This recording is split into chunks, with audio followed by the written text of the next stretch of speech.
నిన్న జరిగిన India versus Australia match లో ఓడిపోవడానికి కారణం ఎవరంటే బ్యాటింగ్ ఆర్డర్స్ పంపించిన వాళ్ళే. ఆ ఫస్ట్ డౌన్ రావాల్సిన వాళ్ళు ఫోర్త్ లేదంటే థర్డ్ లో రావడం. దాని తర్వాత ఫస్ట్ ఓపెనింగ్ చేసే వాళ్ళు కూడా మంచి కాంబినేషన్ లేకపోవడం. తిలక్ వర్మ జీరోగా అవుట్. దాని తర్వాత 2, 4, 7 ఇట్లా రన్స్ చేసి అవుట్ అయిపోవడం. అభిషేక్ శర్మ 68 రన్స్ చేయడం. దాని తర్వాత శివం దువేను తన ప్లేస్ లో కాకుండా లాస్ట్ నైన్త్ వికెట్ గా పంపించడం. ఇవన్నీ చేసిన మిస్టేక్సే ఇండియా ఓడిపోవడానికి కారణమైంది. అయితే ఇండియా క్రికెట్ టీంలో ఏం జరుగుతుంది? ఏం ప్రయోగం చేస్తున్నారు? ఏం నిరూపించుకోవాలనుకుంటున్నారు?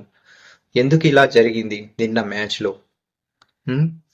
ఒక ఇండియా టీం అప్పట్లో ధోని గాని, రోహిత్ శర్మ గాని వీళ్ళంతా ఒక ప్లేయర్స్ ని నమ్ముకొని ఈ ప్లేయర్ ని ఈ ఆర్డర్ లో పంపించాలంటే అదే ఆర్డర్ లో ప్లేయర్ వెళ్ళి ఆడేవాడు.